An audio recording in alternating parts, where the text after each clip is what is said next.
All right, you curiouser and curiouser Herle Burlyites. Thanks for listening to us week after week. And if you're brand new to the pod, you're always welcome here.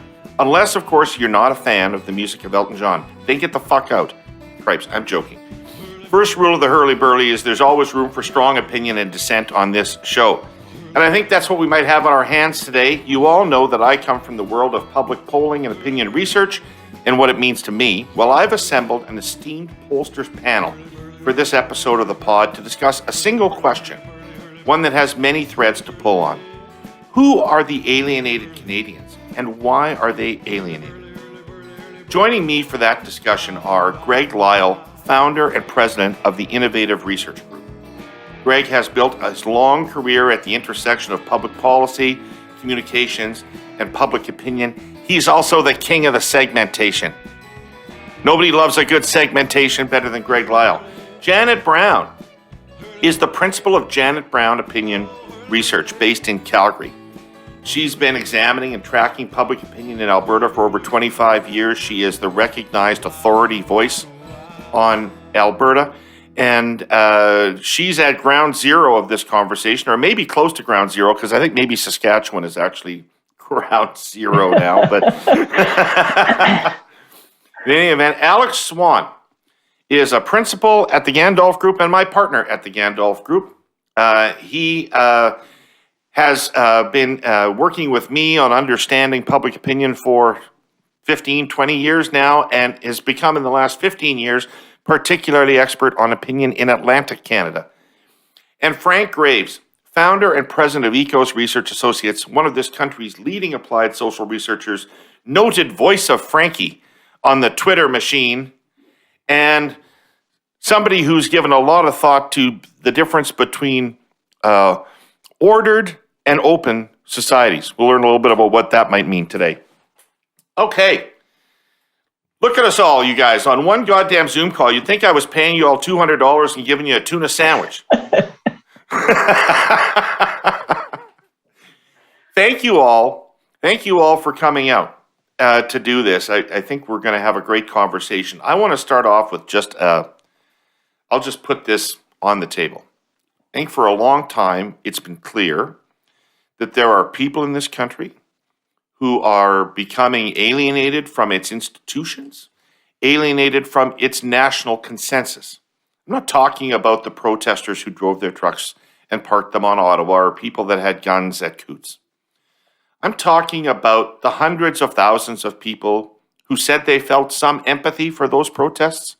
I'm talking about the people who vote for the People's Party or other protest parties, the people who are pushing the Conservative Party to more libertarian positions, or don't vote because nobody reflects their interest. Speculation abounds about who these people are. Are they white men chafing against a loss of power and status? Are they doing poorly economically because of global trade policies? Are they rural residents left behind by the rapidly changing cities of this country? Are they radicalized by Fox News or social media?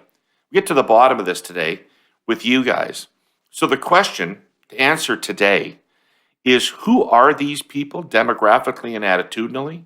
How big a cohort is it? And what is driving their alienation? And if we have time, we might get to what we might do about it. Greg, do you want to start? Well, I mean, there are so many different types of alienation. Right now we're very much focused on the convoy protests and the sort of people that support them.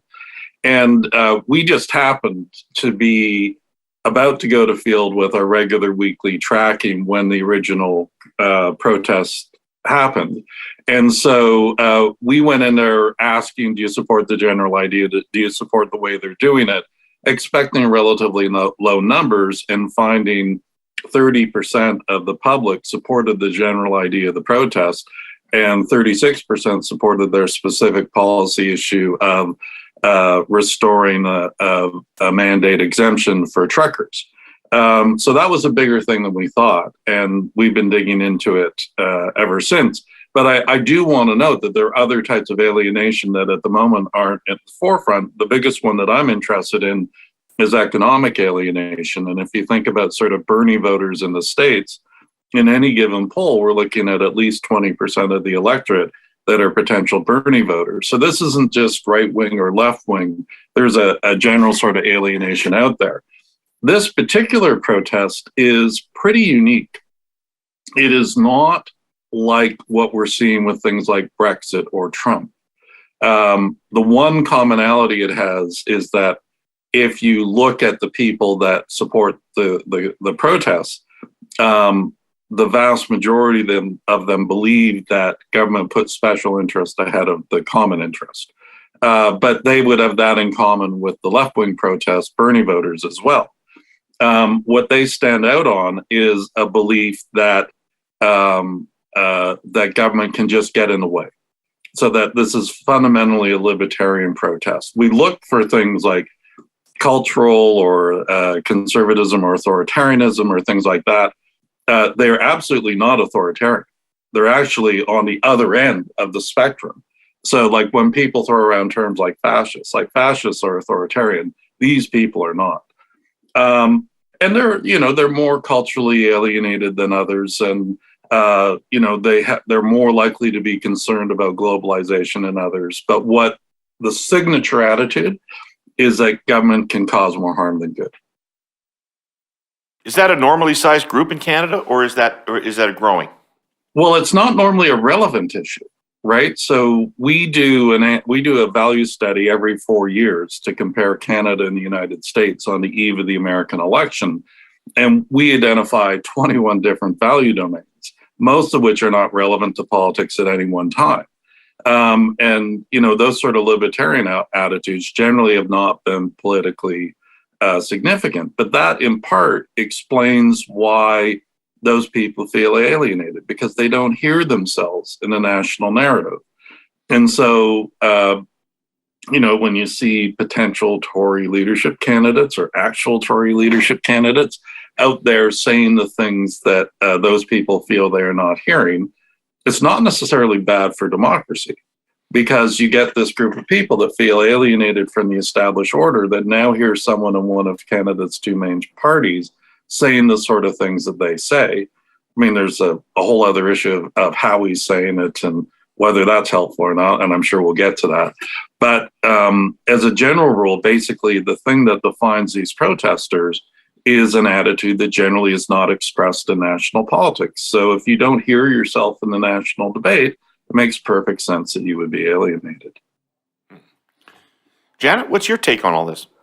Well, I agree with Greg. I mean, it's really hard to peg alienation down because there's so many different types of alienation, right? Like, a month ago, we were really focused on Western alienation. And now this sort of new protest has emerged. And, as Greg said, there's cultural alienation. You can be alienated in a whole bunch of ways. But for me, I think the common thread is this idea of populism, this belief that the world is, sort of breaks down into two broad categories, the good folk and the elite. And the good folk are to be trusted, and the elite are somehow corrupt and not to be trusted. So it's really about sort of in groups and out groups. And it manifests itself differently, whether you're a Westerner who feels like, you're the good folk and those Laurentian elite out east are keeping you down, or if you feel like, you're the good folk, you're the people who get up before dawn and go out to work no matter what the weather,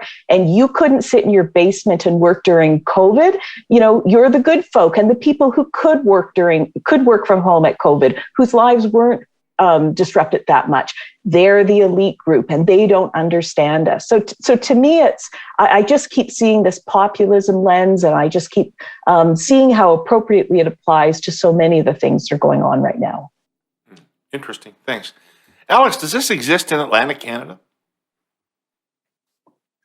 Well, Atlantic Canada, let me just preface everything I'm going to say today by saying it's so interesting to think about alienation within the context of vaccine mandates, which is obviously now top of mind, and alienation in the sense that has already been described by Greg and Janet.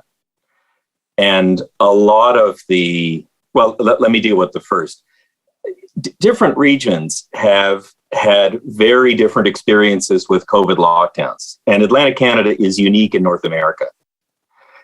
So in Toronto, if restaurants are shut for 400 plus days and vaccine mandates apply when they reopen, you're going to have a very different impact than you do in communities where there's very little COVID. There's less apprehension about COVID. And for a long time, Atlantic Canada's COVID zero policy established that. So only now are we seeing in Prince Edward Island and in New Brunswick, we've seen a bit more of it, are we seeing case counts that get close to or in fact exceed what we're seeing in the rest of the country and the hotspots there. So Atlantic Canada's had over 2 years a completely different experience. And the hope would be that Atlantic Canada can come out of this more united, with less economic damage. Prince Edward Island is leading the country in economic growth, which means they have inflation issues as much or more than anywhere else when it comes to housing. So there are other pressures that are going to lead to disenfranchising people or alienating people. On the whole topic, I would just say two quick things, though. The vaccine mandates, you could say, are disproportionately impacting younger people. You look at vaccination rates in this country, and it's obvious. Extraordinary numbers of vaccination among senior citizens. In contrast, millennials, Gen Z, mostly the clear majority are vaccinated, but presumably that's where more alienation is going to be felt in that generational cohort. But on the other hand, the populism and the rejection of the state, the direction of the state, rejection of the bureaucracy, rejection of the status quo, in the UK, the US, and potentially in Canada, that has been as pronounced or more pronounced among older citizens. So you have a satisfaction paradox, as the economists called it, extremely high satisfaction with lifestyle, financial well-being among older citizens, but a lot of appeal among that older group to some of the populist movements and a lot of the expression of alienation against where the state or the bureaucracy are going. So there are different paradoxes here. It'll be interesting to see if COVID can bring them together. If you have a Venn diagram, rural, young, male, and unvaccinated, it's going to depend on different circumstances. But I think the pandemic context is one thing. I think the longer term populist context is another thing.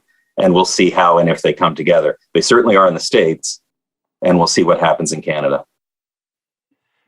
I've got to tell you, the phrase now or never has been cheapened by volume usage. I mean, it's misused everywhere. My personal favorite was for a men's hair replacement product. Herle Burlyites, how is a hair weave now or never? Of course, the opposite is also true.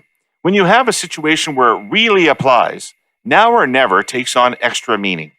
Precisely the point of this next part of the story from our presenting sponsor, TELUS, on how we get high-speed 5G wireless connectivity right across all of Canada, not just in the big cities, but all rural, remote, and Indigenous communities. We're on Chapter 5, the urgency of now, the consequences of never. Right now, the feds are holding public consultations on the best way to auction a new critical mid-band of 5G spectrum, which can carry reams of data over very long distances and make connectivity so much faster. TELUS believes a 100 megahertz caps policy is the answer, because it would result in 4 different carriers having enough of that spectrum to launch their 5G networks equally in every market. The urgency to invest would be heightened for each, and they'd have to compete aggressively on service. And here's why the stakes for speed couldn't be higher. As we emerge from this pandemic, we're in a race with the rest of the world, Europe, Asia, everywhere, to leverage technologies and gain the most advantage for our innovation economies. Simply put, faster deployment of 5G to every single household will help Canada compete. When you think of the benefits for all Canadians, it's existential stuff. Healthcare innovation and faster, broader access. Increased entrepreneurship and the ability to do business from anywhere. Dramatically expanded opportunities for online learning. And next generation, precision agriculture technology that helps in the fight against climate change. Herle Burlyites, we simply can't wait for this. Getting left in the 5G dust now means we never catch up. The story continues next week, but you can have your say right now at telus.com/get5G-right. Frank, you've been monitoring and writing about this for a while. Northern populism. What do you think? I think it's the most important and disturbing force currently confronting our country. And I believe to understand where it's emerged, you can view the current dispute about the pandemic and mandates as arguably a match that lit the fuse, which has been smoldering for a couple of decades. And I agree with Janet, certainly, that populism is something that's really critically important here, but I'd like to kind of refine that and perhaps disagree a bit with Greg on the issue of authoritarianism, because we've been tracking what we don't call authoritarian populism, because the term's understandably off-putting, the theory of authoritarian personality and how it was produced a reflex to would explain the horrors of fascism and Nazism, which was where this came from. Theodore Adorno and the New School of Social Research left Europe and said, what the hell happened? And this was their best guess at looking at the data, that it was an exploitation of a certain type of personality. Actually, I think Adorno thought it was more of a worldview, that under certain conditions would produce this authoritarian reflex. I mean, you have a balance. Pew, for example, finds that about 44% of Americans are authoritarian, and normally that's a reasonably healthy, important part of society. But when they come sorted in a very homogenous fashion, and when they're shaped by a number of forces such as economic despair, a magnified sense of external threat, a sense of status and identity loss, and a cultural backlash that the values I believe in are no longer accepted as the dominant values narrative, that then produces the kinds of responses that we saw with Brexit and Trump. And we found that in Canada, contrary to the usual sort of view that we're immune from this, and our response is somewhere between sneering and denial, that it was the very best predictor of the last election and the one before, particularly for conservative vote, which it would not have been a good predictor, say, 10 years ago. And there have been radical transformations in the way the electorate have been sorted. So we run into the pandemic and we see a tremendous diminution of this intense polarization, which had gripped the country just in the preceding and coming out of the last election. That's very much been diminishing in a very dramatic fashion as the pandemic, which in March of 2020, when we first started asking people, we've been polling almost daily on this, when do you think this will be over? They said 6 months. So as the horizon receded ever further into the distance, and we actually got up to the point where 20% thought there was never going to be any, we saw this polarization not only reoccurring, but in a more intense form than what we've seen before. I'd like to just make a quick distinction between populism is unified by two beliefs, as Janet pointed out. One, a belief that the elite have too much control. And secondly, a belief that power should be restored to the people. Usually that means my people, not your people. But within that broad rubric of populism, populism itself is ideologically thin.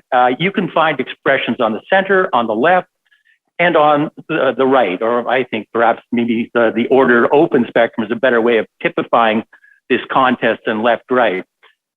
The authoritarian version, though, which I think has been mutating, is one that is, really the historical record on it is it either produces deeply disappointing results for those following it, or it ends up in a disaster. So it's really not a good thing. And the fact that it is now so explains so well what's going on. Like, for example, I found that people are sympathetic to the convoy, and I find the numbers are similar to what others do. It surprised me about 30%.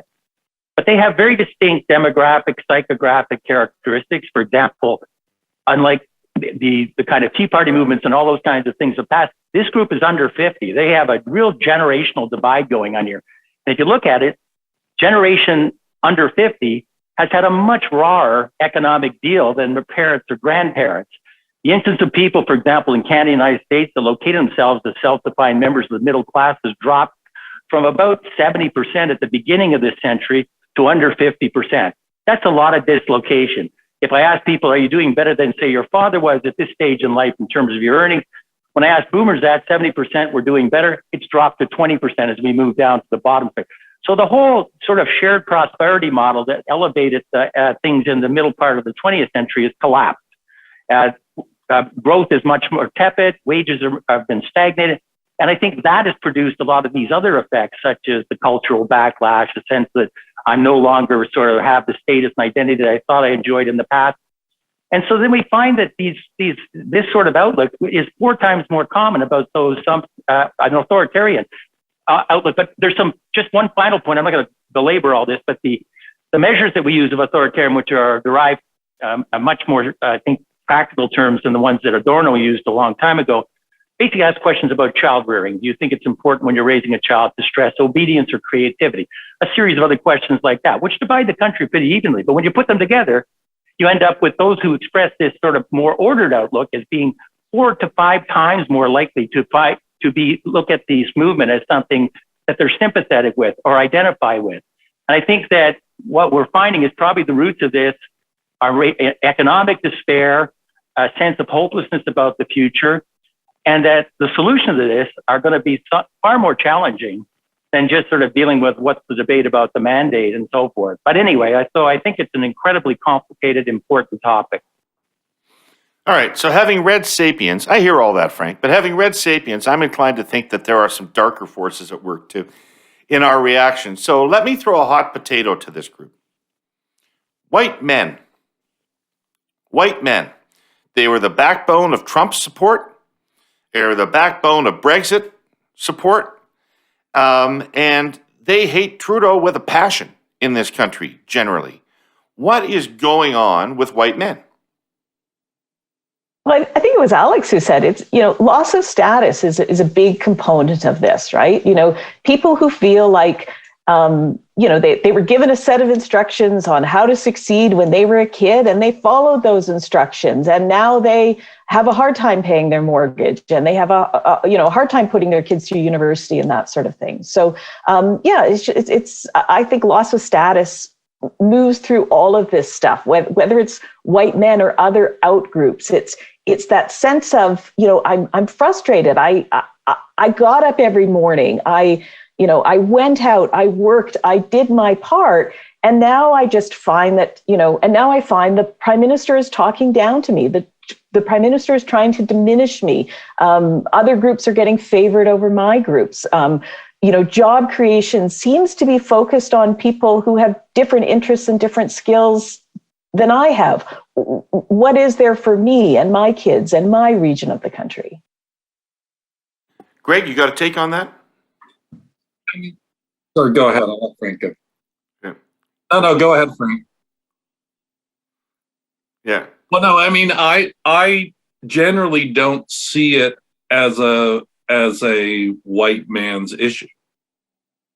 I'm not saying that there might not be more feeling that way at any given time, but we see people of all walks and stripes supporting this protest. And so to my mind, the issue is that I'm more concerned about is the general issue of legitimacy of the political process. And my concern is that the nature of political competition drives people to segment, to divide, to rally their particular tribe of supporters against the other supporters. And passion equals action. So you can raise hope or you can raise fear. And generally, it's easier to raise fear than hope. And so that means demonizing the people that support the other parties. And I think the consequence of that is alienation. And I think, when you look at the protest, support for the protest has been pretty much rock solid. I mean, we're tracking it every week, and it's the lowest we ever saw was 28. The highest we saw was 34. It's not really moving around a lot. And, my concern is if, the core issue of this particular protest, and just to be focused on the mechanics, is the issue of mandates. The Prime Minister of Canada prior to August was a skeptic about mandates. He didn't think they were a good idea. He was concerned they were going to divide people. Now he is demonizing people that say the things he said less than a year ago. I think that's wrong. And I think the flip side is, when you hear conservatives out there saying that this is all about freedom and we need to get rid of all these restraints now and, we're done with COVID. Well, I got news for you. COVID may not be done with you. And, I think there's a requirement on leaders to be responsible, to understand that it is quite possible with much of the world not vaccinated at all, and most of the world only single vaccinated at most, that we're going to see another variant. And that variant could be Delta plus. And if it's Delta plus, then we're going to want all these public health measures back in force, perhaps as soon as next fall. And, when you paint yourself into a corner, right, when you say this is it, granted, there's some short-term benefit in having a simple message, but the price for that is long-term credibility and legitimacy. So I actually view this as a bigger issue. It's as much about the behavior of our leaders as it is the behavior of the protesters. Interesting. But just to be clear, before we move on, just to be clear, you do not think that we have a special issue, or problem, or challenge with white men for the reasons that Janet was talking about loss of status and loss of, equity-seeking groups. It's a zero-sum game, right? I mean, every equity-seeking group that gets their fair share comes from the people who previously had more than their fair share. Well, I mean, there's two ways of dealing with the issue of inequity in Canada, right? One is that you try and grow the country for everyone to participate, making particular effort to make sure the people who have been left out participate in that. And the other is to redistribute, take the current level of progress and take some from one group and give to others. There are, not... People know my background was, what got me into all this was conservative politics. It's not surprising I would take the point of view that you're better to grow the pie, as it were. But but when you look at what's going on with cultural alienation, I mean, we've been watching it really closely because, when we first saw Trump emerge, obviously we became alarmed that this could happen in Canada as well. So we've been watching what's going on in the States. And, the initial theory in the States was what we were seeing was economic alienation, that people were losing ground. But what it turned out to be was cultural alienation. Same thing with Brexit, very much driven by cultural alienation. So we've been watching that. And it's true that white men are more likely to feel culturally alienated than a lot of other groups. But most of them don't feel that way. That's not the type of alienation that's creating problems for us in Canada right now. And particularly when you look at this protest, it's not what's going on, right? This protest is being sparked by more of a libertarian perspective, and specifically in the context of 2 years of struggling through COVID. And a particular issue was an issue where the prime minister took one position until it became politically advantageous to take the opposite position. And so I think, I wouldn't want to look at this particular set of circumstances and say we're heading down the road of Brexit and Trump, when I don't think that's the message in this protest. So let's think for a second about what a train actually is. I mean, beyond the obvious. A train is a machine cunningly engineered to take advantage of the laws of physics as they relate to relatively frictionless steel-on-steel contact. It's the most efficient means of transporting mass cargo ever invented. Nothing else comes close. It has also come to mean unstoppable. In English, the term freight train is almost more of a simile than a noun. But our sponsor, CN, would like to point out a few realities. A modern train is a vastly complicated assemblage of moving parts. A thing that big, and it is one of the biggest things on Earth, must roll safely. It must be reliably stoppable. In Canada, that means accounting for some of the harshest weather anywhere, the increasingly ferocious heat of our summers, and levels of cold that would quickly paralyze most normal machinery. So, a CN train is almost over-engineered, packed with technology and operated under strict rules. In winter, right now, That requires constant vigilance against the damage snow, ice, and frigidity is capable of inflicting on tracks, machinery, and performance. Take braking, which sort of has to be beyond excellent to deal with the inertia of a moving train. Because deep cold attacks hoses and couplings, keeping air pressure even is critical. CN ensures vulnerable parts are scrutinized and replaced constantly, and the railway uses special cars designed to amplify and regulate pressure along the entire length of the train. In extremely cold weather, trains are shortened and they slow down. It happens. There's simply no other way to ensure safe, reliable operation. CN cannot allow any compromise where safety is concerned. But compared to other methods of heavy transport, say big trucks or ocean-going container ships, trains are still the champions of efficiency and reliability. That hasn't changed in 100 years, and it won't. Frank, you're a white man. Yeah, Emma blonde. You're a white man. Listen, isn't this common sense? 25 years ago, if you were a white guy and you worked with a black person and a woman and a gay person, you were almost certain to get the promotion. And now you have almost no chance of getting the promotion. Yeah. Well, I take a little different view on this. I do agree that cultural factors explain things like Brexit and Trump. When you did the exit polling, you found, for example, pocketbook issues weren't particularly explanatory. But I think if you look at the question, not about sort of just what does my pocketbook look today, but where do I see my place in the economy, and where do I see the status that's associated with that emerging in the future? Think about truckers, for example, as an occupational group, a source of, get good income, you feel, a sense of pride at what you're doing. Those jobs aren't going to exist in 5 to 10 years. They're going to be replaced almost entirely by autonomous electric vehicles. Mr. Musk may be cheering them on, but he's actually producing the technology that's going to replace them. And that's not unusual. A lot of the carbon-based economy will probably go through a very serious transition. That sense of dislocation, and call me old-fashioned, but I like my causes to precede my effects. And the economic dislocation and despair emerged before the cultural backlash. The cultural backlash may be an even greater problem and more explanatory now, but the causal sequencing was more complex, I think.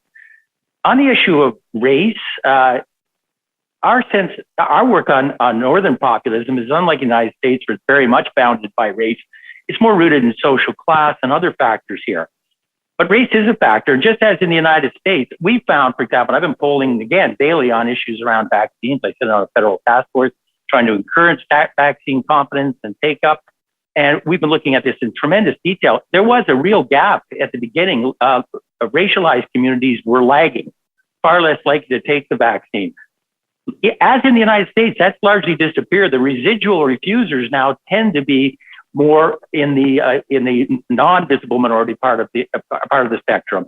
And I've also found, here's a really interesting phenomenon. I found when I was looking at sympathy for the protest, unsurprisingly, those who hadn't vaccinated are 100% behind them. Those who have had 3 vaccinations, which is the majority of Canadians, adults now, completely horrified by this. But this group that had stopped at 2 vaccines are actually quite sympathetic. And I'm going, that's really peculiar because they're sort of fully vaxxed. So what's going on? You probe a bit more, and it's, again, concentrate the groups where this is more pronounced, which is under 50 Canada, working class, college, not university educated, more likely to not live in the urban downtown core. And they're going, look, as Janet said, I did the rules, just as, like I follow all the rules to, get a good job, get a house, retire, all that middle class stuff. And it didn't work out. But the same things happen here. You get two doses. We thought maybe this will produce sterile immunity and then herd immunity, and we're all good. It didn't happen. And so there's a lot of frustration, which also goes along with the fact that their, outlook on the economy, as they say, like the majority of the people who are sympathetic think that the economy is now either in a depression or a severe recession, neither of which are true. But it becomes a very potent driver of disaffection, alienation, as you want to call it. But I think it may feel like that to them. Yeah, no, it does for sure. And there's the social class divide on these things. Now what's interesting is it's actually coalescing with generational divide. And so under 50 Canada, like, let's think about it. If you're a millennial and want to get a house, good luck. If you can get one, it's roughly a third the size of the one that your parents or grandparents got. And the better chance is that now you're not going to get one at all. Pocketbook issues, credit card rates, all of these things are, the number one issue in our polling until very, very recently was inflation. Guess what just displaced in our last poll? Concerns about polarization around the vaccine debate. So the public are terribly mindful of this. This is I think it's really kind of reinforced a lot of the effect of polarization. That's a specific brand of polarization, which has been increasing in both Canada and the United States, not going up in Europe, to the degree to which you hold the other side in contempt. I don't want my daughter dating a conservative, or, and vice versa. And by just one final comment on the race issue, those who are sympathetic to this are much more likely to feel hostility to outgroups, even though there's a lot of visible minorities that are sympathetic. The instance of people who say, forget about how many immigrants are coming to the country. Of those that are coming, too many are visible minorities, which is a straight out measure of racial intolerance. It's 4 times higher in this group than it is from the groups that are opposed to this movement. That's pretty striking difference. And just a final conclusion thought: when we looked at things back 10 years ago, and we compared conservatives, say, and liberals, just to take two groups that are, on questions like, are there too many visible minorities coming to the country? There were modest differences. Conservatives were 10 points higher. They were both around 30 and 40%. As we came out of the last election, those differences had changed to 15 and 70. It wasn't that liberals became way more tolerant and conservatives became far more racist. No, there was a sorting mechanism. If you were comfortable with a narrative that, didn't recognize you were feeling dangers of being replaced and competition for jobs and all this, then you move parties. And so you've seen this sorting, and similar things on things like trust in science. Not much difference between conservatives and liberals, say in 2015 exit polling. Those differences, which were 20 points, are now 60 points. These are major shifts occurring in a very short period of time. I also believe, I'd just like to throw this on the table, they're being fueled by disinformation. This is an absolutely critical problem. We've measured it, and people think we're kind of immune to it. I took some questions that have been asked at the Kaiser Institute and the family, measuring literacy on the vaccine. We got exactly the same results as we saw in the United States, which are disturbing, and our single best predictor of what you think about vaccines, passports. It's linked to it's like zero institutional trust in these groups. And I think this is a thing we don't really have a handle on that is a really important problem. Okay, there's a lot to pick away at there. Alex, Frank mentioned young people, and you mentioned young people earlier. So, when I'm 18 years old in Regina, the University of Regina undergrad costs $800 a year. And everybody I know owns a house. And I have no expectation that I will not someday own a house. Other than the seemingly remote prospect of nuclear war, nobody is telling me that the world is coming to an end in my lifetime, as kids are faced with now with climate change. I did not face global competition for jobs. What is the mindset of a young person right now? Well,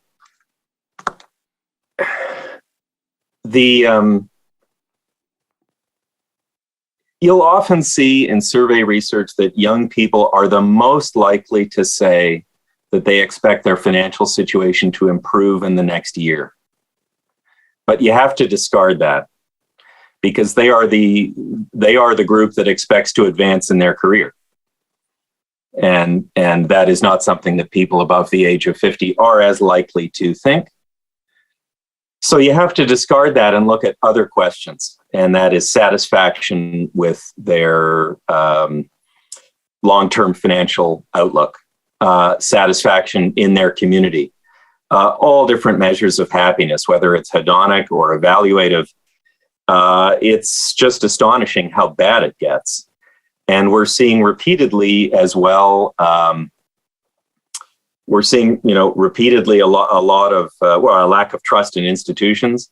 I don't know if that's distrust in institutions so much as ignorance of the institutions, whether that's traditional media or organs of government or what have you. It's just a very different perspective on what binds us together as a society. A quick note, People's Party, Frank's data, it's a very young movement. And so the People's Party support in the last election, it's a younger vote. It's arguably why that vote didn't show up in the numbers that was expected on election day. So there's a small point to consider there. But again, I come back to what I said before, is that so much of the populist rejection of the status quo, if Donald Trump is it, he is the archetype in terms of age, race, demographic, income for strong support for his own movement. I mean, he did not lead a young movement. So you have these really weird paradoxes of young people who feel they are shut out of the housing market. They've been given a raw deal when it comes to post-secondary education tuition. All the things we've said about how this is the first time in polling since the Second World War where there's a growing consensus that the next generation will be better off. To date, that has not been expressed in the politics in the US or in Canada. The People's Party changed that in the last election, I assume on the basis of vaccines.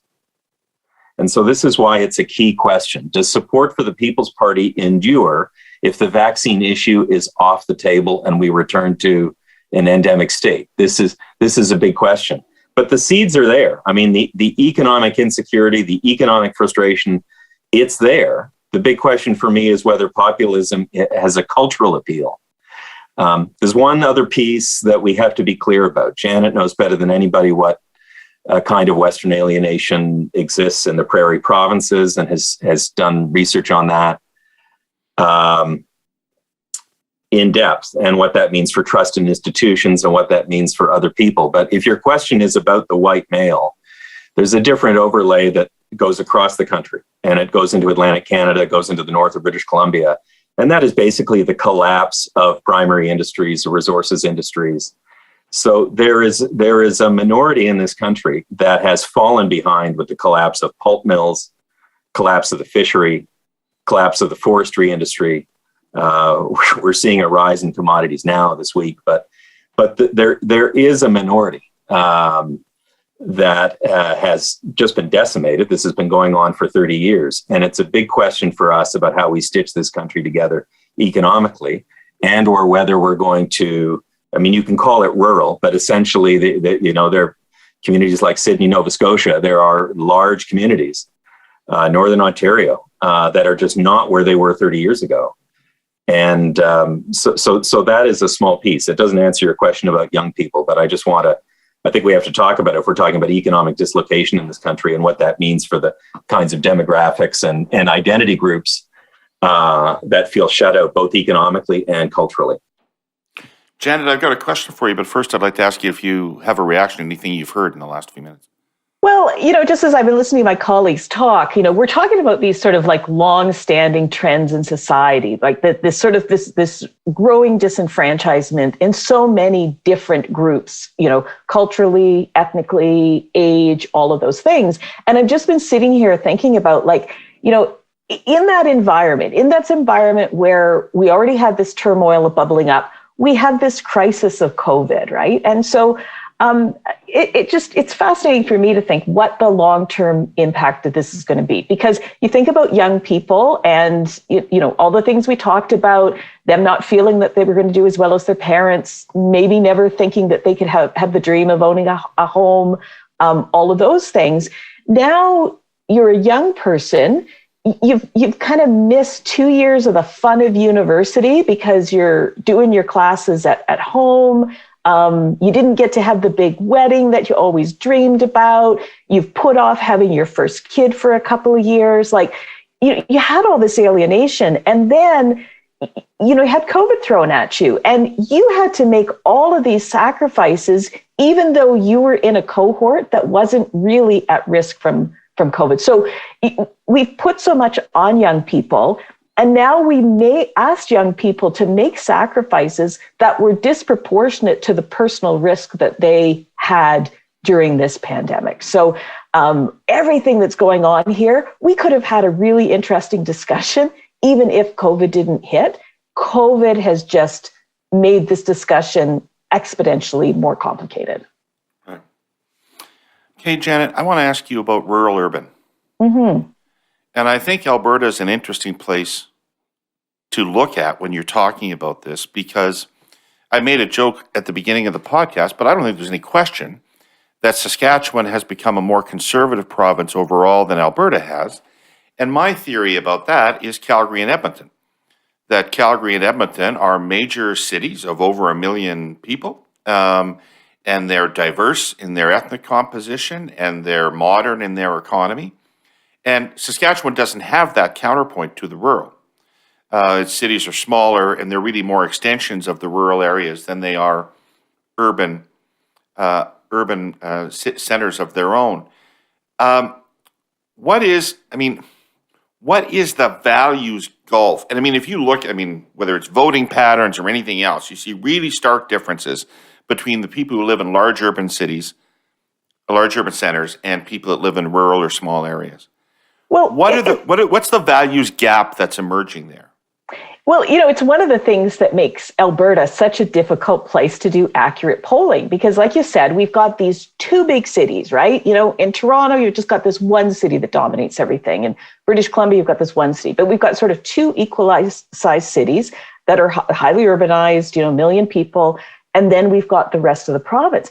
But you can't forget that Calgary and Edmonton are two very different cities, right? The way they vote attitudinally. So Alberta is really like this three-legged stool. There's all these stereotypes about Alberta, but Edmonton doesn't fit the stereotype in the least. Calgary kind of fits the stereotype.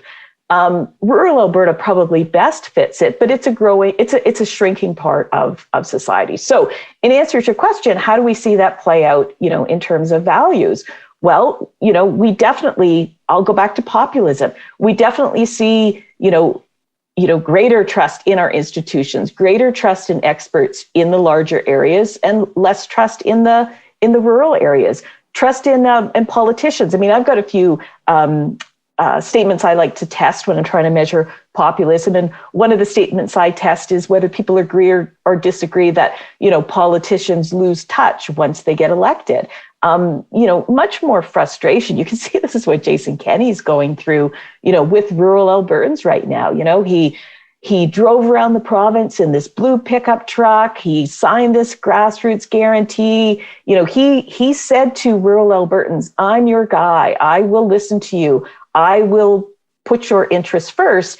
And then rural Albertans became quickly disillusioned with that because it didn't play out. So we see it in voting patterns, of course. Like in the last provincial election, all but one seat in Edmonton was won by the NDP. And if an election were held today, they'd sweep Edmonton. Edmonton may be lost to the Conservatives provincially for a generation. Calgary was completely different. All the seats went Conservative except for 3 of them that went NDP. Again, would be very different if we had an election today. Rural Alberta, the UCP had huge support in rural Alberta going into the last election. Now suddenly you have all of these alternative parties, the Wild Rose Independence Party.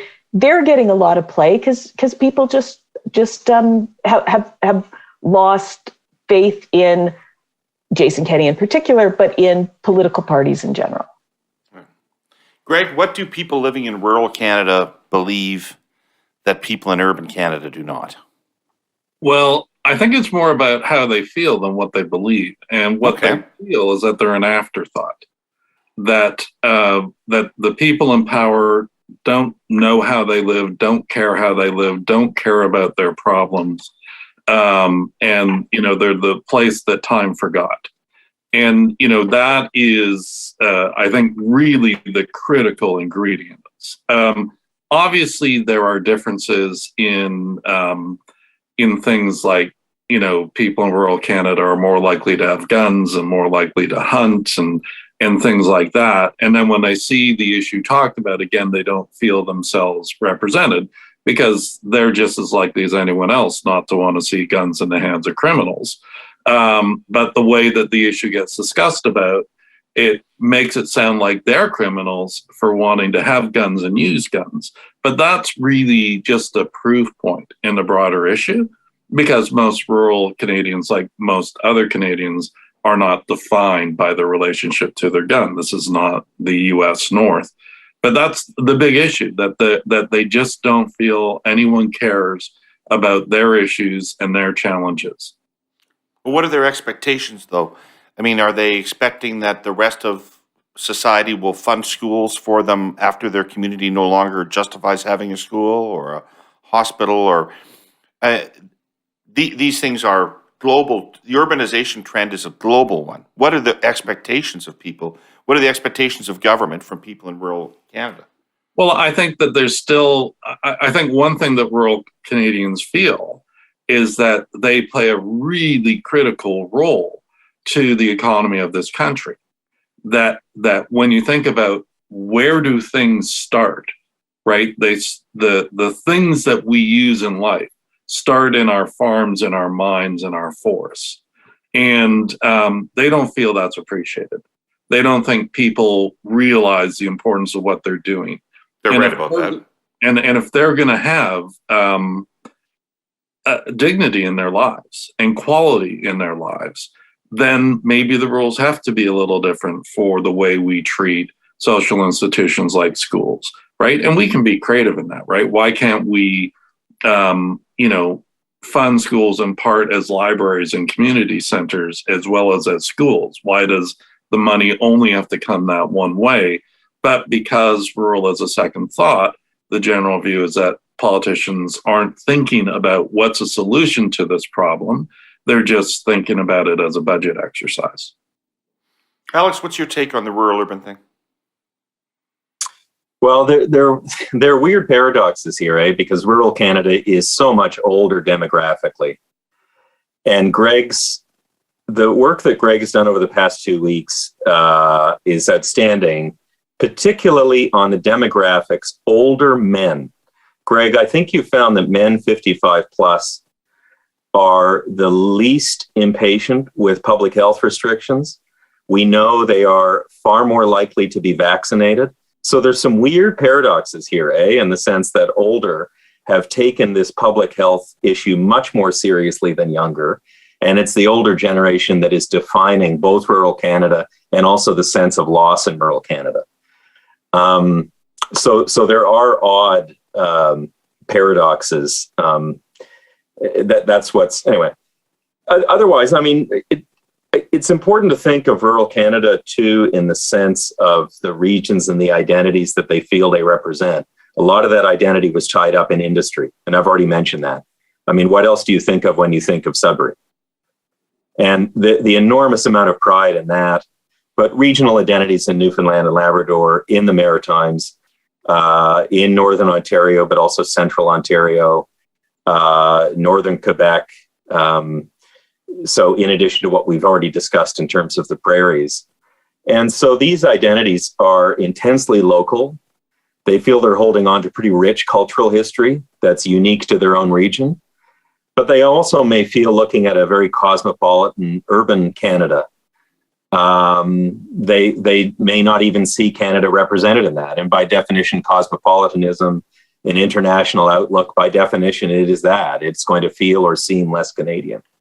But Atlantic Canada may be, well, no, I think you would say the same thing in the prairies, The disappearance of the grain elevators, the actual disappearance of some of these communities, be they outboard communities in Newfoundland and Labrador.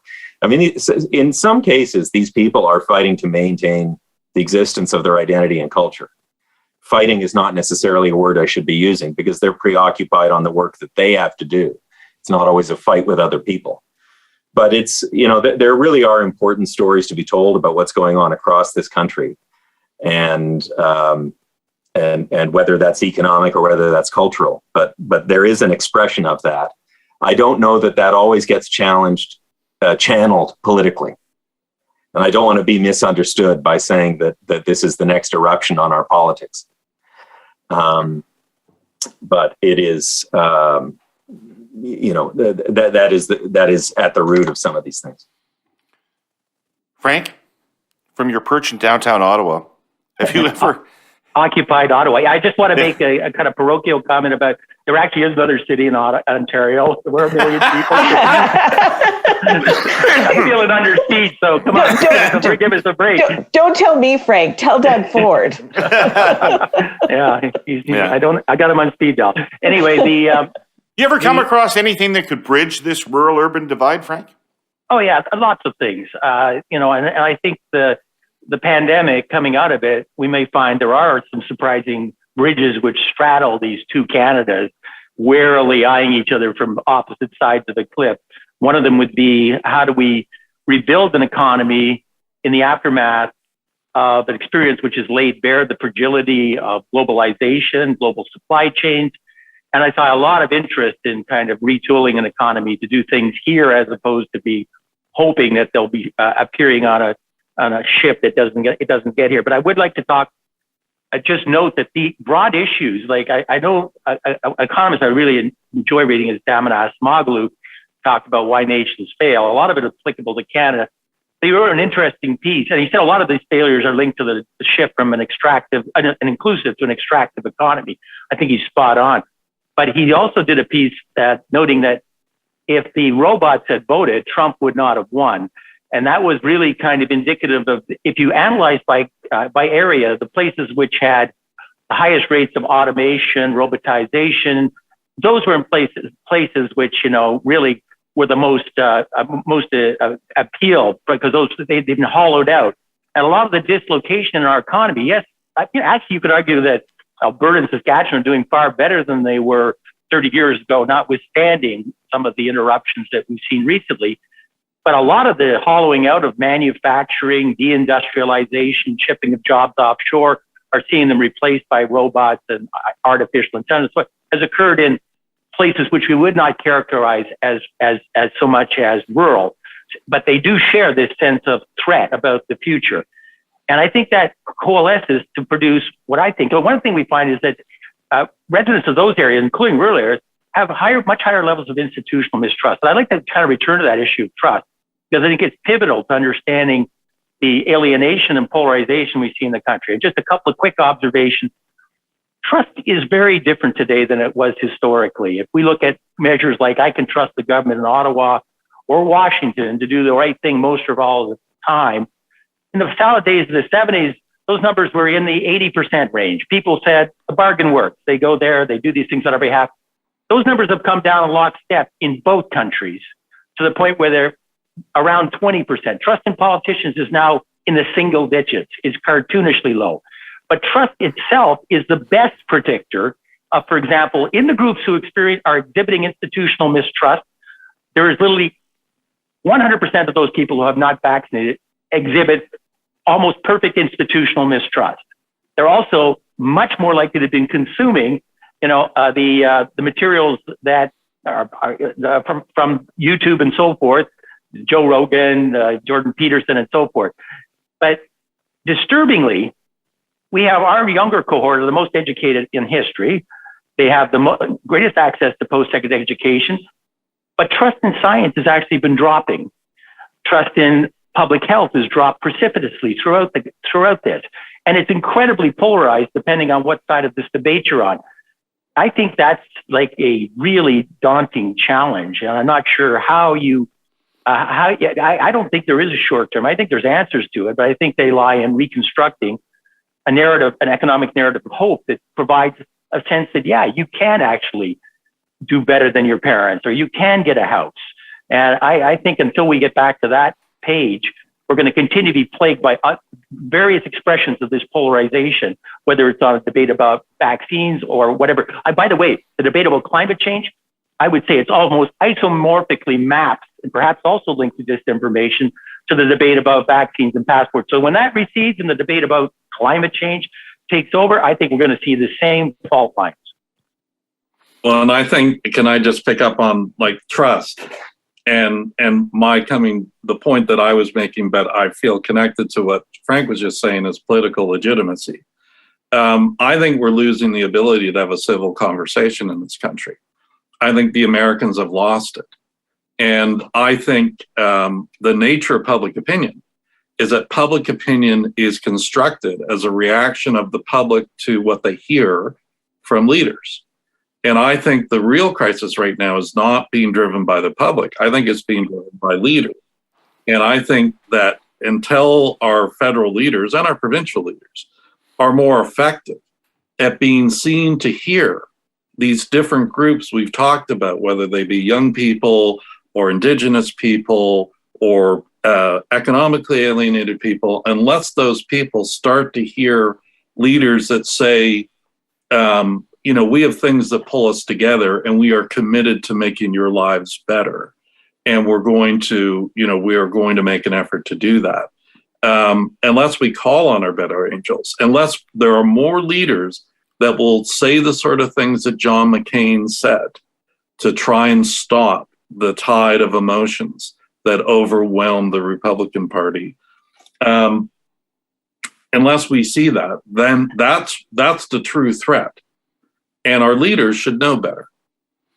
Okay, let me push you on, Jan, if I could just push Greg on that for 1 second, then have you jump in. I had a conversation earlier today with Joe Clark, and very, very thoughtful on these issues, as you might expect. Of course. And we were having a chicken and egg discussion about political parties. We were agreeing that neither the Liberal Party nor the Conservative Party was recognizable to people who knew those parties from the 70s. And that they had both abandoned their roles as national centrist brokerage parties and had become ideological parties. And so the question, I guess, is, are the parties responding to emerging divisions in society, or have they created those divisions in society? I think they're reinforcing them. And I think it's not actually ideology, but tribalism, for lack of a better word, that they're creating groups of people and creating emotional connection to those groups of people. It's them versus us. It's barbarians at the gate. And I think that's a fundamentally destructive thing to do. And there could be short-term gains, but there are long-term consequences. And I think that is the critique that needs to be applied to put pressure on leaders to do better. Janet? Well, the point I was going to make is, part and parcel with this decline in trust of politicians and institutions is we're in a time right now where the profession of politics is becoming less and less appealing. So, I think it's sort of a chicken and an egg thing. We're losing trust in our institutions. And at the same time, we're maybe not attracting the best and the brightest people to these things. Social media and other factors, have made it very difficult for people to justify the personal cost of going into politics. And I think we're seeing that in all levels, federal, provincial, and municipal, how difficult it is for parties to attract high quality candidates. It does not appear as though anybody's going to resign their job as president of the Iron Ore Company of Canada to run for the Conservative leadership. I don't even know that somebody's going to, that somebody in middle management would resign their position. Frank, what do you think about this? What is the role of political parties in either solving or fomenting this right now? I agree that I think there's a mutually reinforcing role going on here. I would tend to, if forced to pick, I think political parties are kind of following political opportunity, which reflects some real shifts going on in the public. We moved into a much more pluralistic society where a common values narrative that used to allow you to kind of move from the center left to the center right with, modest shifts that would largely be indistinguishable to the average citizen. That's no longer on. I mean, we've seen politics and political attitudes polarizing, but not just polarizing, fragmenting. The center is no longer the largest part of the spectrum. We have our polling and others. I found recently I've had polls on more than one occasion where no party can exceed 30% in the polls. I mean, Mulroney and others, and even Paul Martin when he first took over, we're in the 50s. I mean, that's shattered. So you've got this a situation where, particularly in Canada and the United States, there's high levels of effective polarization. You see a fragmentation, and how that, I think, so for example, let's look at the Conservative Party. They, in the last election, Mr. O'Toole, I think, give him full credit, tried to more centrify the party, kind of reprise more of a Bill Davis and, a Donald Trump style. And you know what? It was extremely well received in the early stages of the campaign, pre-campaign. We had them up, in almost majority territory. But then it got caught by the same kind of internal fragmentation within the party, the Conservative Party, that, the Republicans confront on an even bigger scale, and it sort of fell apart. So the idea that, we need to kind of restore a more civil, kind of centric, moderate, I certainly applaud that. I don't know how much in terms of realistic path to power that provides in the immediate future. So I think, for example, that if you look now, and the People's Party are back up around 10 points. Interestingly, so people say, well, they were never at 10 points. When I asked, how did you vote in the last election? They said only 5% and said I voted. So it shows the paradox that some of them stayed home because they, unlike in the States where this institutionally mistrustful group have a real path to power, they could actually win government. Here, you can't even get a seat. They stayed home or switched in fear of, electing Trudeau. But they're still there. And then you have, within the Conservative Party, about half of them look like what we would call status quo conservatives, or traditional, I'd like to keep government small, deregulation, I like free trade, the same kind of things that Republicans look like in the 90s and so forth. But you have this other version that look a lot more like the Northern Trumpists, and that's the juggling act that's going on, a problem which I think confronts the full spectrum.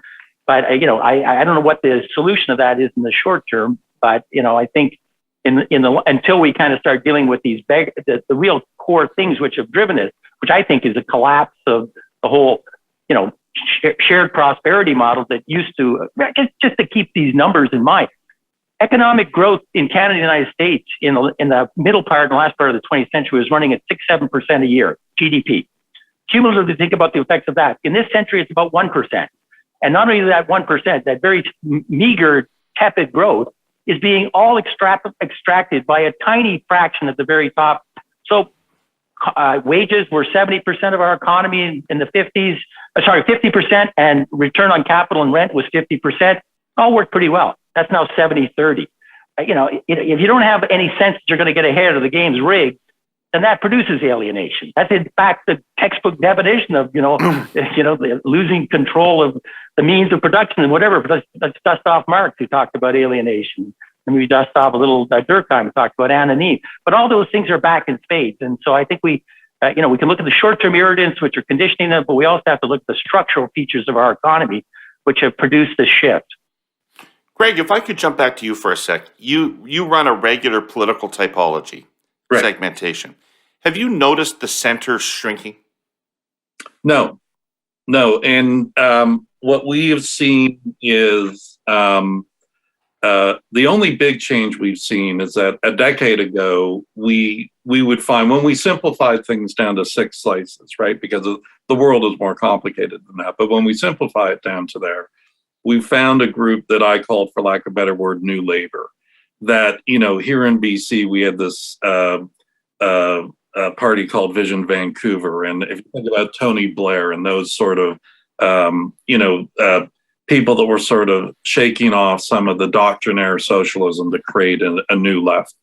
And we saw those sort of people, and they've been replaced over the past little while by a group we call thrifty moderates that are more populist and more conservative in their finances, but look a lot like Saskatchewan New Democrats, right? They had strong social programs and they balanced their budget. So but other than that, the only other thing we've seen is fewer conservatives generally. So that the conservative slice of the electorate that might have been approaching 30% a decade ago is now more in the sort of 20% level. Business liberals is usually the single biggest slice, although there is a big group of sort of that have consistent left-wing views that, if anything, are a bit bigger. But we don't find in values polarization. We find it more in politics. So we find just less willing to listen to other voices. And every now and again, there's a leader that breaks through that. So, Jack Layton did that for a time. And there are others that from time to time do.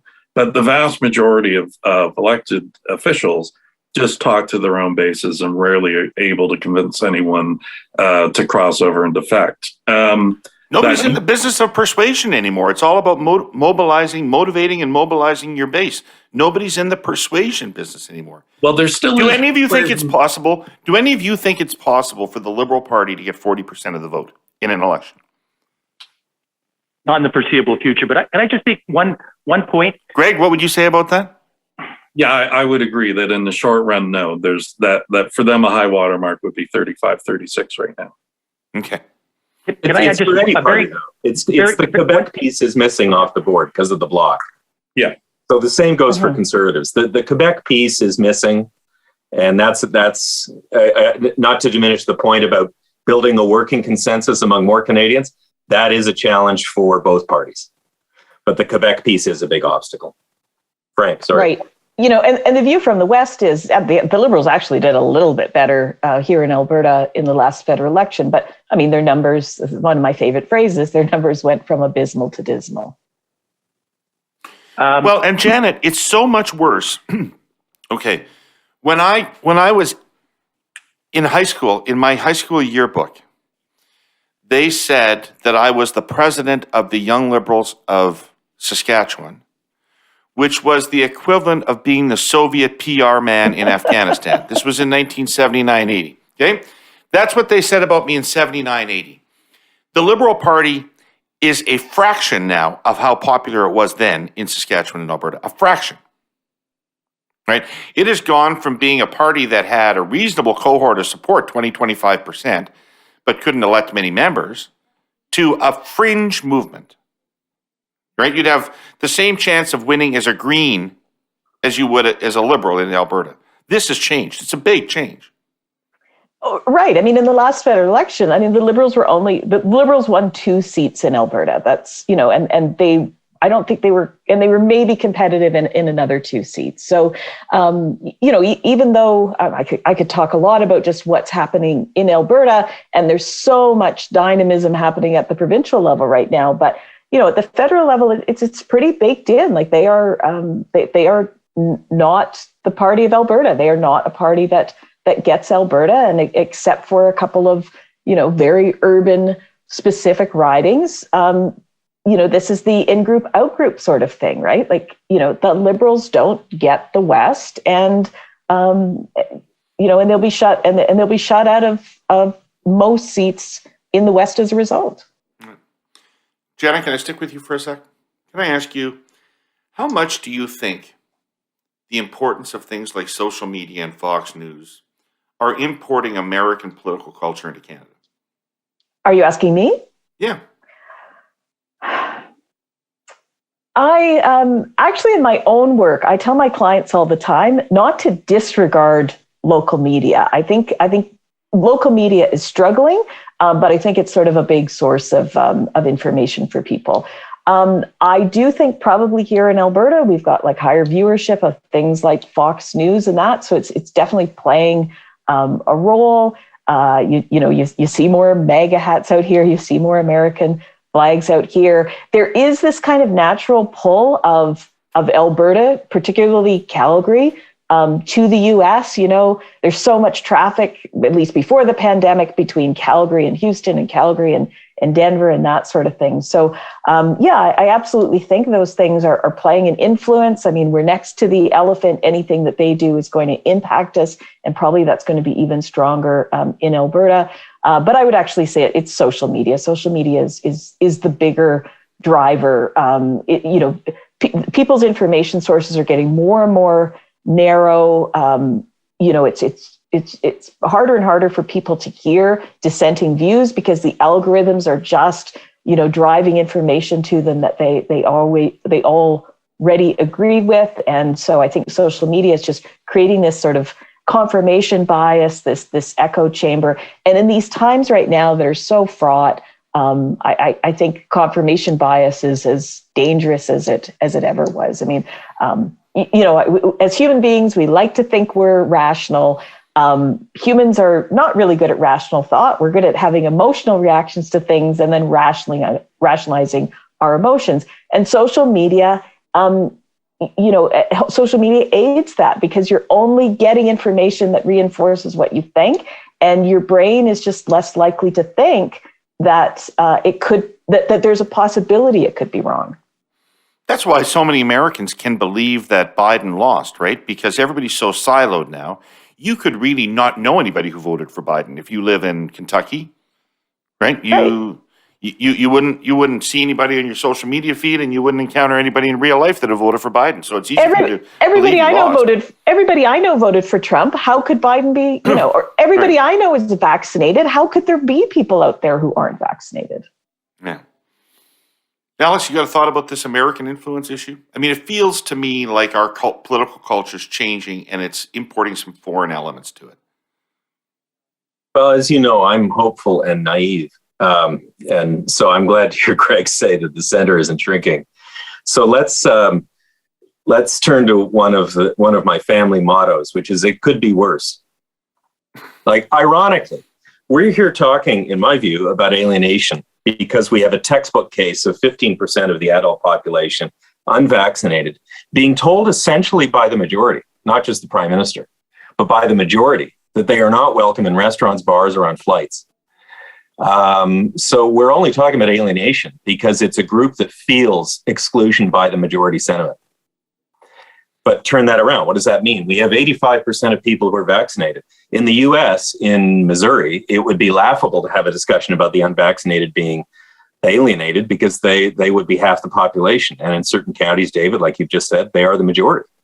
So we're in a totally different situation. So apropos, it could be worse. Think about that. I mean, the politics we've all just described is now so fractured in spite of an extraordinary consensus, working consensus. I have another one for you. 8 out of 10 provincial premiers, conservatives, essentially aligning themselves with federal policy, they'll disagree with it, but vaccine mandates across the country. A working consensus in this country on public health that they did not have in the United States. And so it is fraying now, but that's because the public opinion is completely scrambled by Omicron. But again, I think we've got to look at the positives and look at I think we would be in a very different position if those 8 premiers weren't in a position to go to the business community and the small business community and justify some of the extreme, perhaps erroneous, perhaps mistaken, but pretty extreme measures to restrict the economy. So that's an unbelievable degree of consensus from John Horgan to Andrew Furey and all 8 premiers in between. Frank, you had been wanting to jump in. Did you have something you wanted to say about what's been going on here? Yeah, I on the issue of whether or not we've seen the center hollering and more ideological polarization, we've been tracking a question for a long time that asks, forget about how you vote, would you consider yourself more of a small L liberal or a small C conservative? I've been tracking both Canada and the United States. As this century opened up, for the first time, 50% of Canadians said, I'm neither. I thought, we've got to that Daniel Bell area, the end of ideology. That number today is 10%. So the instance of people who can't pick a side ideologically has just basically disappeared. So I'm not as sanguine about the prospects that, in fact, that that no party is doing much better than 30% isn't a reflection of polarization and fragmentation, because I think it is. The other point, which is interesting, is you can give me all kinds of variables to pick to explain values, which we also track, as does Greg and others. Values are interesting. They're glacial, they are emotionally engaging, and they're relatively stable. But the single best predictor I have by far isn't how much money you make, where you live. It's that question of ideology. And that's also been shifting. So freedom, which has been at the top of our values list for 30 years, or first or second, didn't exhibit any partisan differences in the past. Now it does. I just like to one comment on the issue of disinformation and social media, because I think it's so important. In the last 4 years, we found that the incidence of young males that are consuming YouTube has trebled. And unlike other platforms like Reddit, which seems to have cleaned up its act. Some of them may be watching this on the YouTube machine for you. So, yeah, but here's the really interesting thing. The younger people that are consuming this, particularly younger males, have exceptionally high levels of disinformation. When we test the same indicators within a week that were asked by the Kaiser Institute of the Family, which asked questions like, do you think the governments are exaggerating deaths due to COVID? Do you think that the vaccine will make you infertile? Do you think it will download to your DNA? We got exactly the same numbers in Canada as in the United States. Guess what? That means A, we're not immune from this, and B, it's coming from the same sources. And it's being curated by AI and all kinds of other factors. It's a tool of both anarchy and statecraft. It's really disturbing, but it's a perfect predictor of disinformation, which is a perfect predictor of mistrust, and which is a perfect predictor of whether or not you're offside with vaccines and mandates. So it's incredibly powerful. And when my clients say, well, what do we do about it? I say, I haven't got a clue. I'm just now getting an understanding of how powerful this is, but not knowing how to deal with something which is this powerful, which is causing such a corrosive impact on trust, consensus, picking the right path, public policy path. This is, I think, job one for a lot of us to get this figured out pretty damn quickly.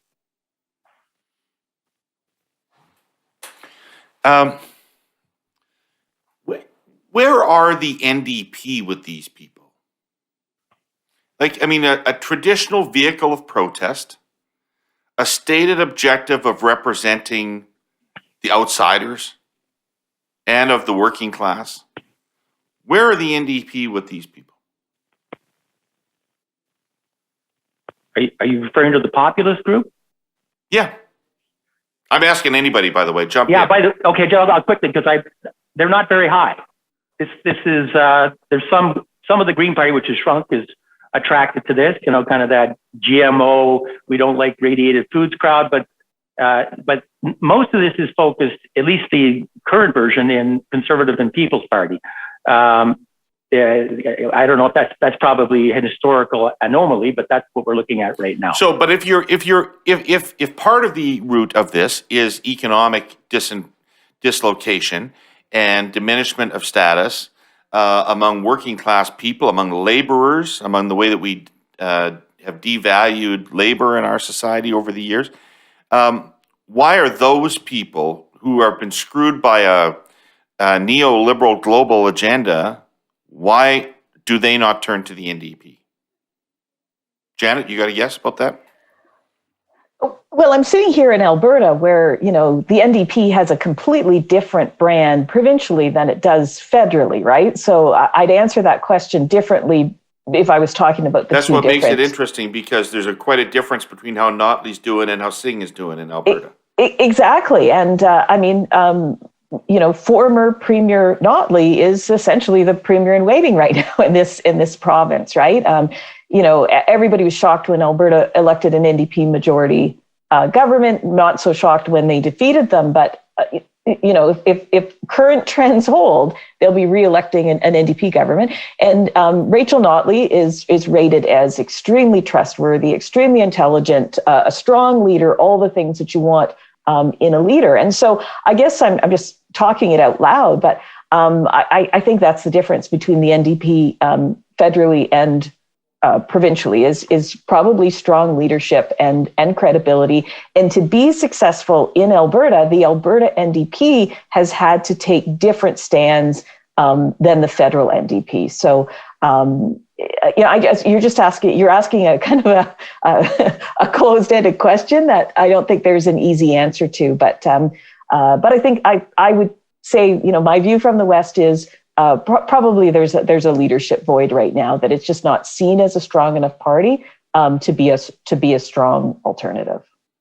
But I think there's when you think about the people that support the protest, which, as we have said again and again, is only one type of populism. Those people are not particularly interested in the NDP because they don't want state-based solutions, right? That's a big issue here, that they want free. They really mean it. Like when they call it the Freedom Convoy, that is actually a very good way of describing the key attitude that defines these people. Okay, wait, let me stop you. Yeah. Can any of you tell me what is a freedom they feel they've lost? Choice. So on the mandates, I mean, the Prime Minister himself last year talked about the fact that mandates has the potential to truly polarize this country, and he was right. Right? There are a bunch of people, there are far more people that support the protest than are anti-vax. Right? We identified something like 25% that say they're angry at the way they feel governments have been forcing vaccines on people, even though 90% have been vaccinated. So there are a bunch of reluctant people that have been vaccinated that don't like the way this is being done. They feel like there's a gun to their head. And they're reacting now to what they felt.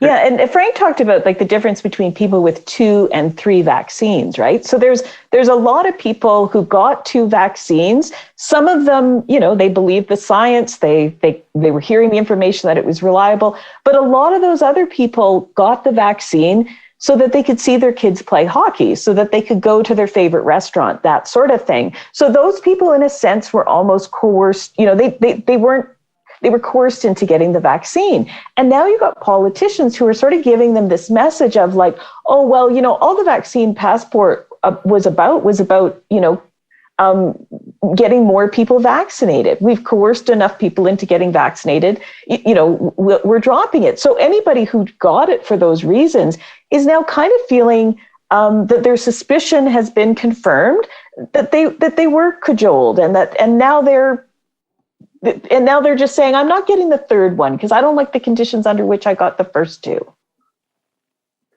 Yeah, just a quick. I think that's a really. This is really an interesting, important insight, which I'm just seeing now. Is you've got this group of double dose who are going, that's enough, and they actually lean more towards the freedom convoy than they do to the other side. It's still a minority, but it's a surprisingly large one, and as I say, concentrated in younger Canada. What's interesting, though, is that whatever the degree of coercion, you know, because they, you know, we tested, nobody wanted mandatory vaccines, but the passports have been and continue to enjoy about 3-to-1 support in terms of those that are opposed. And here's the blunt reality. They worked. You know, we might have run into some problems with Omicron because of the higher transmissibility rate and the fact that the promise of sterile immunity was never really a plausible outcome. But nonetheless, we're immeasurably in better shape as a country than if we hadn't achieved those levels of inoculation. You know, if you think about it, and just sort of did the passports actually encourage people? America and France had the same levels of that inoculation when the pass sanitaire was introduced. America's gone up to about, which was a little over 50. America's gone to 60. It's up close to 90 in France. So nobody wants to have coercive measures. Everybody would prefer we all just followed the science and did the right thing. But that wasn't going to happen. And my theory right now is that depending what happens in terms of further mutations, that we have this group where your protection now from two vaccines, even for Omicron, for infections, is 20%. It's trivial.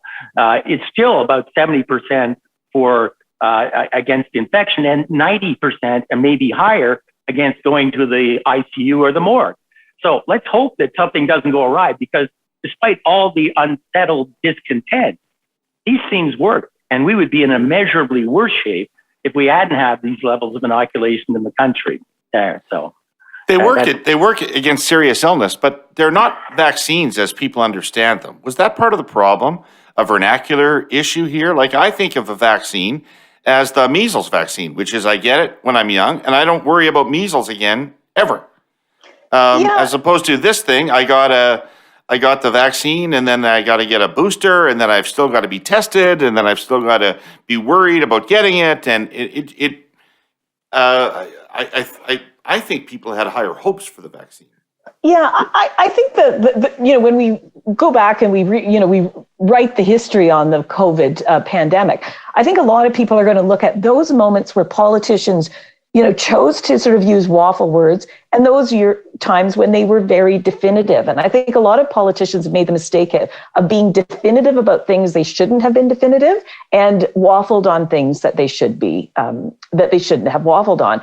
And I think we were overpromised with vaccinations. I mean, I remember once I was in India and I got deathly ill one day. But I got better. I managed to fly home. And then when I got home, I found that the other people I had been traveling with, they were still in India. They were in the hospital. They had typhoid. So I spoke to a doctor about it. And he said, oh, well, you probably did have typhoid, but you were vaccinated. So, your body fought it off really, really quickly.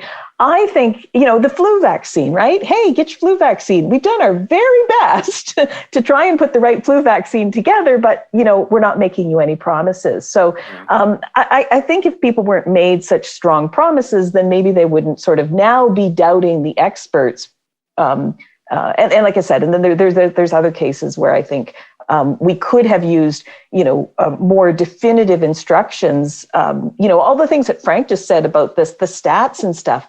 We're having this strange conversation about whether vaccines are or not effective, and they are effective. They're preventing people from dying. Why can't we focus on that? Just a quick jump in on that. We test this, and the public for a long time have understood that herd immunity, as it was laid out by Fauci and others, was not going to happen. We might have some form of practical herd immunity or some endemic which would make it manageable, but they knew that these vaccines were no longer producing what's called sterile immunity. And by the way, you might have forgotten, David, but a lot of the vaccines you took as a kid did have boosters and additional versions, and there's 9 of those that are mandated in most provincial legislations, which don't cause any problems or the kind of kerfuffle we're seeing right now. But I think the idea that these the public think that this is something we can dispense with now, I think we're going to find that view, which seems to be driving a lot of decision making, is not shared by the vast majority of the public, and we'll see how that view matures if we actually do. Unfortunately, by the way, there's been 50 variants so far. 50 variants have been identified. There's probably another slew of them coming, and let's hope like hell they don't find one that combines MERS, for example, with the transmissibility of Omicron, because that's got a 40% fatality rate. So I don't want to raise any apocalyptic pictures, but we're not out of the woods here at all. So I think this is a rocking boat. We'll see where it goes, but I personally believe that the decision to abandon the passports at this moment is not prudent, nor is it in line with what most experts would say, nor is it in line with what most of the public. Maybe in a month, maybe in 2 months, and a lot of other things we can relax right now. It's quite clear that a lot of the things, and by the way, just one final point, that language is so important. You hear, I'm not prepared to be in a lockdown anymore. I thought I'd test that, because it's terms that almost become weaponized by the opponents of passports and so forth. Passports were initially designed to produce more freedom for those who chose to get a vaccine. That was the idea, and they work pretty well. Only 7% of Canadians think I'm in a lockdown. The vast majority think, we're just gradually thinking. But if I ask the people who are supportive of the convoy, it's 25%. We're in lockdown. So these language and differences in terminology becoming really important and kind of embedding themselves in the kind of the two sides of this. Anyway. Cool. I got one last thing. We could talk all afternoon as far as I'm concerned, but probably our listeners have some drop dead date on them. Bad term. Yeah, exactly. I'm interested in one last thing, and none of you may want to talk about it because it's another issue that one can get in trouble talking about. But the Liberal government's been allowing in record numbers of immigrants to Canada. Immigration is at record levels. I've learned through various conversations I've been fortunate to have on the Herle Burly that we don't make any accounting, for instance, in urban planning for housing for those people or anything else about absorption. What effect will these levels of immigration, what effect are they having and might they have on social cohesion going forward? Well, I personally am seeing what I would call positive trends on that, right? So we've been tracking 2 points of view on that. Do you think the growing number of newcomers threaten Canadian traditional Canadian values and customs, or do they strengthen Canadian society? And the number that say strengthen Canadian society was 46% in 2016 and 53% this week. The number that said it threatens us was 42% in 2016 and 33% this week. So I'm not saying just bring people in and leave them to do as they will, right? I mean, that we need to be managing that transition successfully. And, things like the fact that there are trained medical professionals that have immigrated to this country that are not allowed to help us in our stretched hospitals is something I think drives people crazy. But generally what we're seeing is an encouraging trend. And I don't see any growing problem. But a third saying that it's a threat is still something that we have to attend to. Yeah, and I would agree with that. I mean, here in Alberta right now, we've got this sort of quandary where we've got high unemployment, but at the same time, we've got a lot of high job vacancy because there's a skills gap right now, right? So, the idea of bringing people to Alberta with the right skills, even if that means bringing them for a foreign country, I mean, there's a lot of support for that because that's going to be critical in growing certain industries. But, where this becomes dangerous is, the person who's having a hard time finding a job is going to be resentful of the outsider who comes in. And then they're going to be accused of being racist. And they're going to push back and say, like, no, I'm not racist. I don't care where this person's from.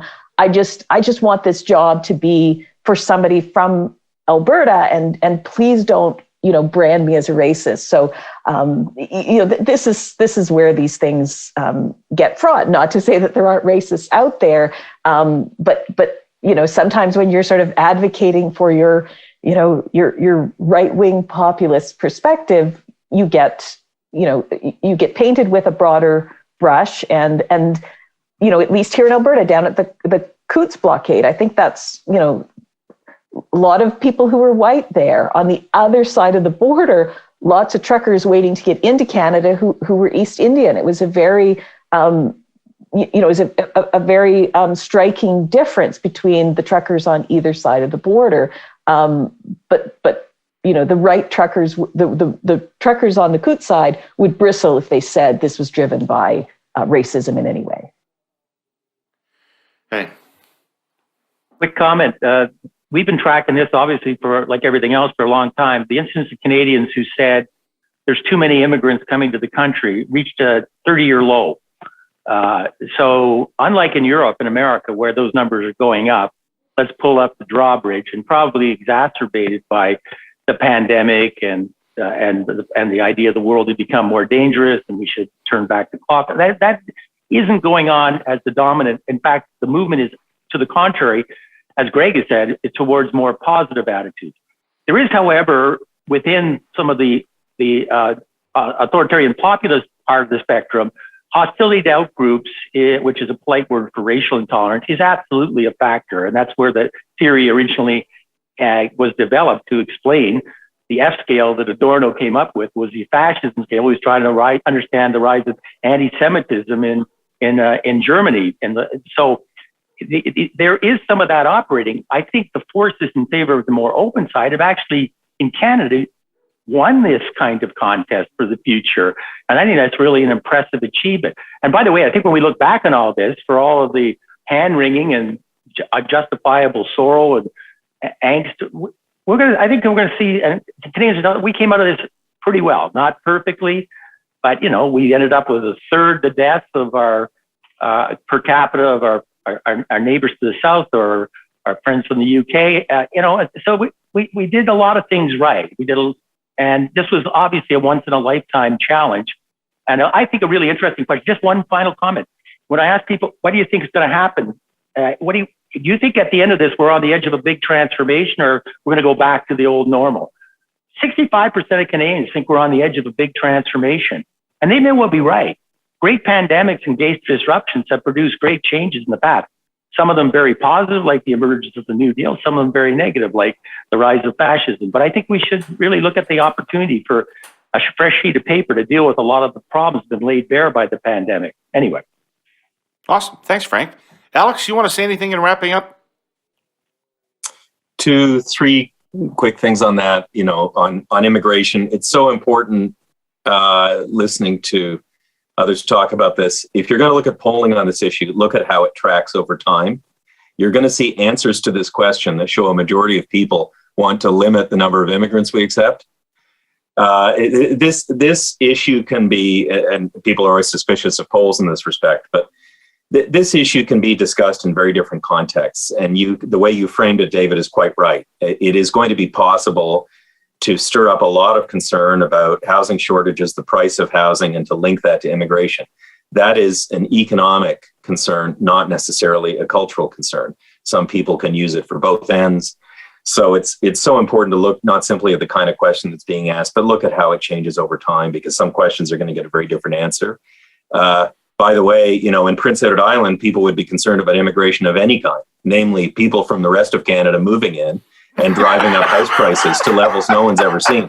So when we talk about house prices and immigration, there's a very different conversation being had in Metro Halifax and in Charlottetown, where no one has ever seen housing price increases like this. And that's creating a serious amount of tension about people moving in, people from Toronto, people moving back east. And the third thing, in Quebec, there's a completely different conversation being had.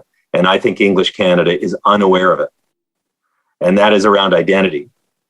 And again, it's not the discussion we would necessarily expect about immigration.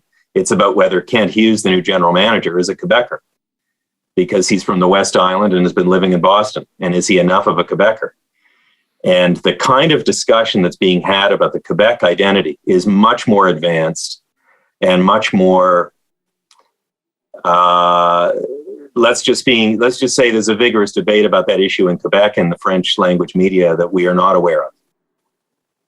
Interesting. Greg, anything in closing? Well, no, I would just, the point about the difference in Quebec is actually a huge one. It would be a whole different episode. But that is the one part of Canada where the sort of cultural backlash is pretty clearly established. Bill 21, et cetera. So we'll save that for another day. Great. Thanks. And Janet? You know what? As I said, there's all these issues. They've been exacerbated by COVID. And, from a polling point of view, we've got so much to study. Tracking the population as we come out of this pandemic. It's been a stressful time, but wow, we're really lucky to be able to study these things at this point in history. Yeah, and I'm really lucky to have had the four of you on the show. What a collection of brain power we've had here today, and I've loved it. And so I hope we can reassemble this group to talk about various issues as they emerge in Canada and draw on your insight and experience. So thank you all very much. Thank you to all the Herle Burlyites out there who listened or watched on YouTube. I want to thank our presenting sponsor, TELUS, and our sponsor, CN Rail, for their commitment to this kind of public information and public dialogue. Thank you all. See you next week.